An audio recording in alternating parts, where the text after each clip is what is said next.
세상에 떠도는 기묘한 괴담들. 첫 번째 이야기, 독서실의 그녀. 고등학교 때 겪은 일입니다. 저희 학교는 인문계이기 때문에 8교시 보충 수업을 하고 저녁밥을 먹습니다.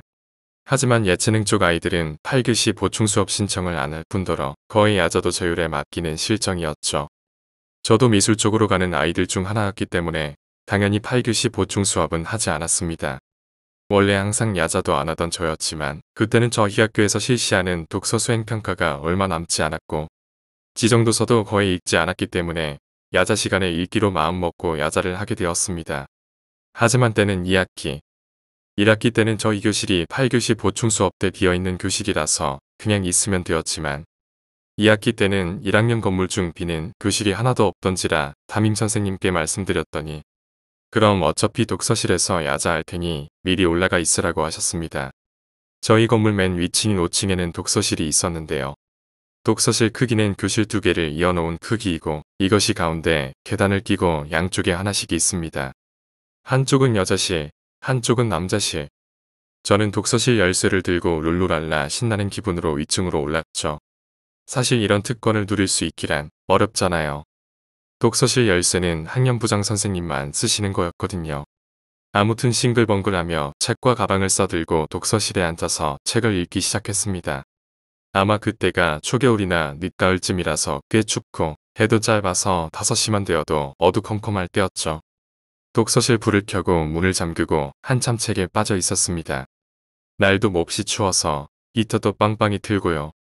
그렇게 책을 읽다 보니 몸이 나른해져서 그런지 눈이 자꾸 감기더군요. 그래서 잠시 책을 옆에 두고 엎드려 잤습니다. 한 10분 정도 잤을까요? 독서실 뒤쪽에서 이상한 소리가 나서 깼습니다. 무슨 소리였냐면 뭔가 딱 하고 부딪히는 소리 같기도 했고 책상에 볼펜으로 치는 소리 같기도 하고 굳이 말하자면 플라스틱과 플라스틱이 부딪히는 소리 같았습니다.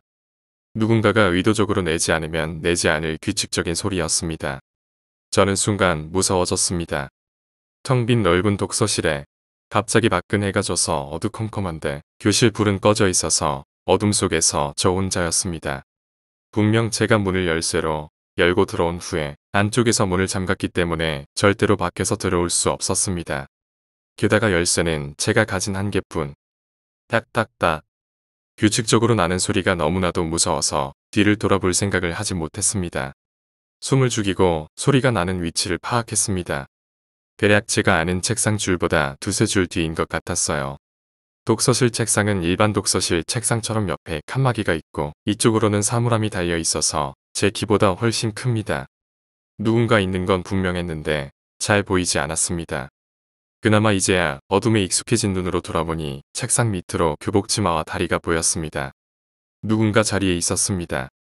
순간 무서웠지만 이성적으로 생각해서 나 말고 열쇠를 가진 사람이 또 있었겠지 이렇게 무서움을 달래려고 했습니다. 그래서 일단 불이라도 켜지 위해 살금살금 발걸음을 옮겼습니다. 그런데 한 줄 정도 지나간 뒤일까요? 소리가 갑자기 끊겼습니다. 그리고 소리가 나던 자리를 지나가는데 아무도 없었습니다. 아까 분명 제 자리에서 봤을 때 교복 치마를 입은 사람, 그러니까 학생이 앉아 있었는데 자리를 보니 없었습니다. 너무 무서워서 바로 독서실 불 켜는 곳으로 달려가 불을 켰는데 독서실에서 아무도 보이지 않았습니다. 문 여는 소리도 들리지 않았습니다. 들어온 사람은 저 밖에 없었습니다. 이성적으로 생각할 수 없을 정도로 두려움이 가득 차서 바로 독서실에서 나왔습니다. 그 뒤로는 독서실에 갈 수 없었습니다. 다행히 가지 않았기에 이상한 일은 더 이상 일어나지 않았습니다. 다만 집에서 혼자 책상에서 공부할 때라도 탁 플라스틱 부딪히는 소리가 나면 움찔하게 됩니다. 혹시 그녀가 뒤에 있는 게 아닐까 하고. 두 번째 이야기, 의대 괴담. 2008년에 대학원 학위 과정 중에 서울대학교 의과대학 연구실 건물에서 겪은 일입니다. 저는 의학 관련 연구실에서 근무를 했었는데 저희 실험실이 2008년에 다른 실험실과는 떨어진 옆 건물로 옮기면서 이상한 경험이 시작되었습니다.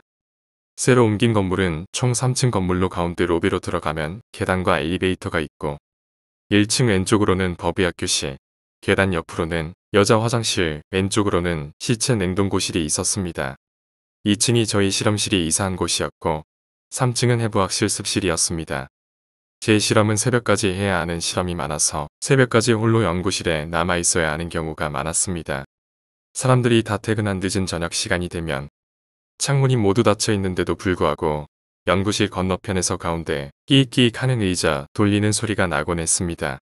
소리가 나는 곳으로 가보면 조용해지고 다시 제자리로 돌아오면 끼익끼익 다시 의자 돌리는 소리가 나곤 했었습니다. 또한 아무도 없는 새벽 2, 3시쯤이면 가끔 위층에서 책걸상 끄는 소리가 들리고 발소리가 들리곤 했습니다. 하지만 위층은 해부학 실습실이라 새벽에 실습을 하지도 않을 뿐더러 대부분은 자물쇠로 잠겨 있습니다.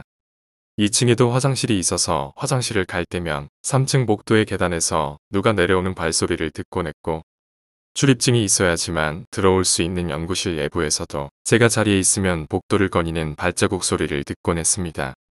제가 환청을 듣거나 예민한 편이 아니냐고 하신다면 전 전혀 아니라고 말할 수 있습니다.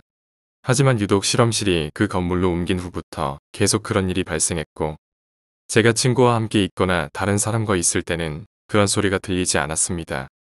사실 제가 귀신의 존재를 믿게 된 가장 커다란 경험은 지금부터 말씀드릴 일입니다. 너무 무서웠던 경험이라 지금도 생생합니다. 사람들은 평소처럼 모두 6, 7시쯤 퇴근하고 그날은 저도 9시 반쯤 퇴근했습니다. 이미 밖은 어두컴컴했지만 실험이 일찍 끝났다며 신나게 퇴근 준비를 하고 기숙사를 향해 건물을 나서는데 문득 화장실을 들렀다가 가야겠다는 마음에 1층 화장실을 가게 되었습니다. 1층은 휑하게 느껴지는 로비가 있고 왼편으로는 법의학 교실이라는 팻말과 거의 잠겨있는 문, 오른편으로는 해부학 실습용 시차 냉장고가 있는 공간이 있었습니다. 로비 쪽으로는 그냥 막혀있는 벽으로 보여서 거의 1층에는 꽤 넓은 여자 화장실이 전부입니다. 이 여자 화장실은 다른 화장실에 비해서 이상하게 천장이 높고 들어가서 오른쪽 벽이 시차 냉장고와 맞닿아 있다는 얘기를 들은 적이 있어서 평소에는 환한 대낮이 아니고서는 왠지 무서운 기분이 들어서 잘 사용하지 않는 화장실이었습니다. 그날따라 집에 빨리 가고 싶어서 아무 생각 없이 1층 화장실을 간 것이 화근이었습니다. 화장실의 구조는 손잡이가 없는 무거운 문을 왼편으로 젖혀서 밀고 들어가면 문은 굳이 닫지 않아도 스스로 닫힙니다.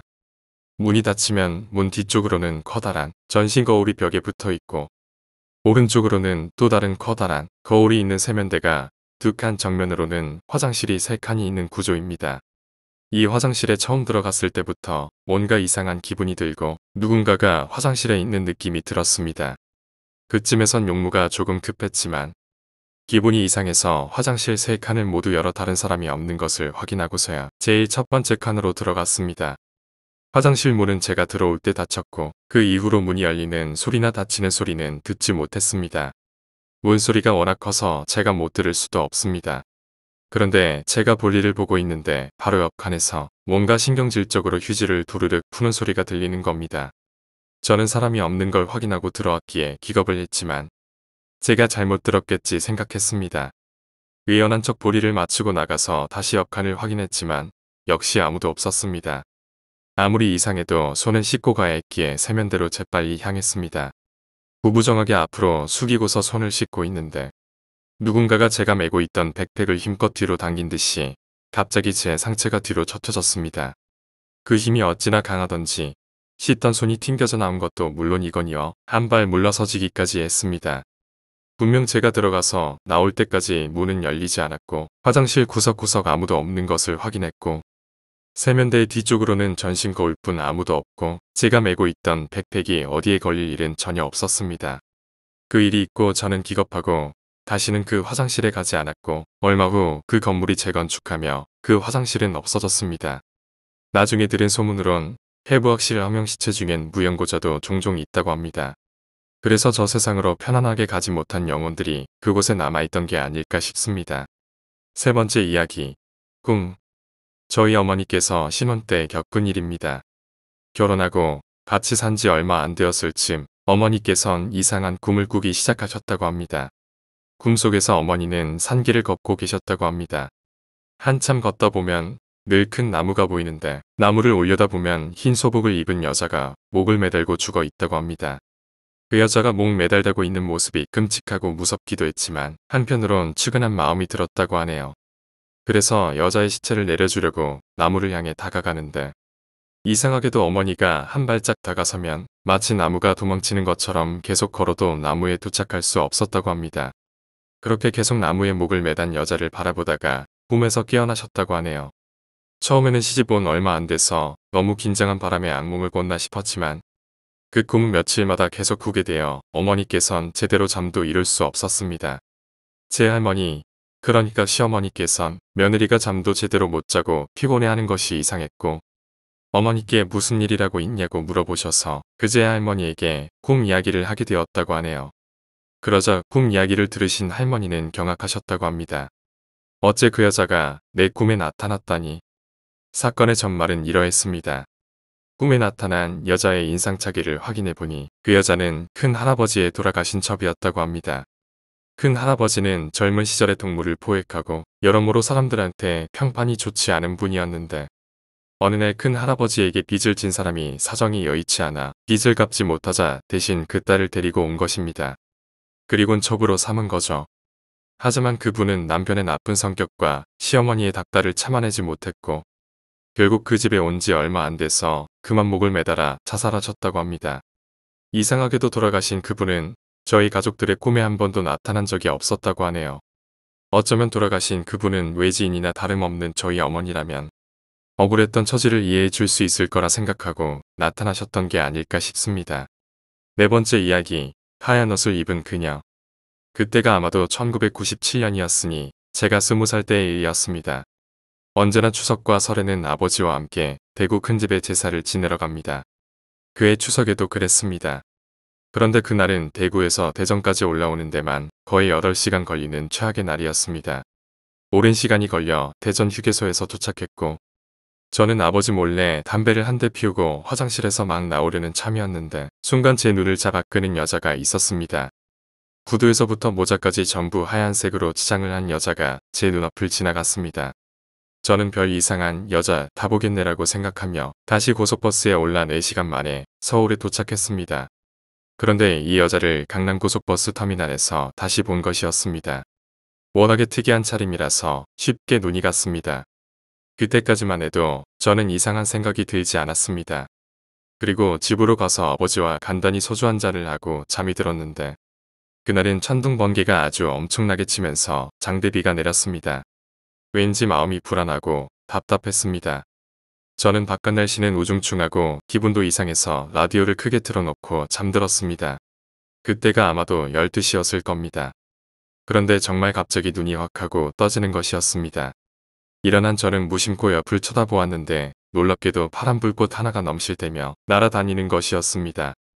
그 불꽃은 제 머리부터 발끝까지 마치 탐색하듯이 왔다 갔다 하더니 어느 순간 팟 하고 사라져 버렸습니다. 시계를 보니 시간이 1시 정각이었습니다. 그러다가 다시 잠이 들었는데 눈앞이 부셨습니다. 혹시 누가 불을 켰나 하고 눈을 떴는데 제 눈앞에는 그 하얀 옷의 여자가 서 있었습니다. 공포를 느낀 저는 잽싸게 일어나서 거의 기어가듯이 뒤로 도망쳤습니다. 침대에 거의 끝까지 도망쳐서 갈 곳이 없어졌는데 그녀는 살며시 저에게 걸어오더니 제 이마에 손을 대려고 길게 손을 뻗었고 저는 고개를 돌렸습니다. 마침 그곳에 시계가 있었는데 시간이 3시 20분이었습니다. 그리고 저는 생전 처음 기절을 했습니다. 그리고 다시 갑자기 눈이 떠져서 일어나 시계부터 보았습니다. 시간이 2시였습니다. 꿈이었구나라고 생각한 저는 다시 잠을 청하였습니다. 온몸이 피곤하며 힘이 하나도 없어서 곧바로 잠이 들었습니다. 그리고 다음날 아침 일찍 일어나서 TV를 보고 있는데 어머니가 나오셔서 저에게 이렇게 말씀하셨습니다. 넌 아무리 피곤해도 그렇지. 무슨 잠을 하루를 넘게 자냐? 깨어도 안 일어나고. 이때 이후로 저는 귀신의 존재를 믿습니다. 5번째 이야기. 이사한 집. 한 달 전의 일입니다. 한 달 전 저는 1년간 살았던 하숙집을 떠나 이사를 했습니다. 이사한 곳은 건축된 지 얼마 안 된 집이라서 무척이나 마음에 들었고 기분 좋게 잠들 수 있었습니다. 그런데 그날 밤 자고 있는데 묘한 인기척이 느껴졌습니다. 저는 몸을 일으켜 보려고 했는데 가위에 눌린 듯 몸이 움직이지 않았습니다. 가위에 눌리신 분은 아시겠지만 몸이 움직이지 않으면 심기가 불편하면서 불안해지지 않습니까? 그렇게 누워만 있는데 이상한 것이 보였습니다. 분명 제 방에는 저 혼자서 잡니다만 이불 밑으로 보이는 다리는 4개였던 것입니다. 2개는 분명 제 것이겠죠. 그렇다면 나머지 2개는? 그때였습니다. 아무도 없다고 생각한 방 안이었는데 갑자기 제 옆에서 흐흑흐흑 하고 울고 있는 여자의 울음소리가 들렸습니다. 바로 제 옆에서 말입니다. 목조차 돌아가지 않는 터라 볼 순 없었지만 분명 누군가 옆에 있는 것 같았습니다. 저는 엄청난 공포를 느꼈고 마음속으로 비명 지르다가 어느새 기절했습니다. 아침에 일어나자마자 저는 친구네로 갔고 며칠간은 친구들을 데려와서 같이 잤습니다. 다행히도 친구들과 있을 때는 그런 일이 없었고 보름 전 다시 저 혼자 자기 시작했을 때도 역시 그런 일은 없었습니다. 6번째 이야기, PC방 괴담. 저의 어머니께서 겪으신 이야기입니다. 저희 어머니는 조그만 상가를 운영하시고 계십니다. 그런데 몇 년 전 온라인 게임 붐과 함께 우후죽순 PC방이 생겨날 무렵입니다. 계약 기간이 끝남과 함께 젊은 부부가 PC방을 운영하겠다고 상가 임대를 문의했는데 그 부부에게는 어린 딸이 있었고 두 부부는 아주 착실하게 생겼었답니다. 자리를 내준 저희 어머님도 이리저리 바쁘셔서 자리를 내준 이후 자주 찾아가 보시지는 않으셔서 그리 신경 쓰지는 않으셨답니다. 그런데 어느 날 갑자기 청천벽력 같은 소식을 듣게 됩니다. 그 젊은 부부는 남편은 어느 회사에서 일하고 부인이 PC방을 운영했는데 부인이 온라인 게임에 중독되어 폐인이 되다시피 하다가 그만 게임을 하던 중 심장마비로 죽었다는 겁니다. 장례가 끝나자마자 남편은 PC방 운영을 할 수 없다고 하면서 계약금을 물어주고 나가버렸습니다. 불행한 일을 당한 터라 저희 어머님도 위로하며 보내주셨고 그 자리를 대신할 사람을 찾아 광고를 내었습니다. 그런데 그 남편이 이사가고 이상하게 4달이 넘도록 상점이 주인이 나타나지 않았습니다. 자리가 좋아 금방금방 임대를 내놓으면 나갔는데 이번 경우는 통 나가지가 않았습니다. 아무래도 꺼림칙한 느낌이 들어 용하다는 점쟁이는 찾아간 어머니는 끔찍한 이야기를 듣습니다. 뭔가 시커먼 게 대문 앞을 가로막고 있어. 그 자리에 얼마 안 돼서 갑자기 죽은 여자가 있구만. 그년이 회방 넘는 거야. 배고파 죽은 귀신이야. 잘 먹여서 보내면 될 거야. 그런데 이상하다. 이 년이 어떻게 붙어있지? 원래 저희 집엔 조상신이 있어 잡귀들을 쫓아냈었답니다. 점쟁이 말은 마치 눈으로 다 보고 말하는 것 같았답니다. 온라인 게임에 중독된 사람들은 끼니도 막 걸러 게임을 하기 마련인데 죽은 부인도 마찬가지였답니다. 그래서 밤에 어머니는 전에 불 꺼진 PC방으로 미역국에 밥을 말아 한 대접 가득히 들고 찾아가니 PC방 안은 마치 쓰레기장으로 방불케 할 정도로 각종 쓰레기들이 차 있었답니다.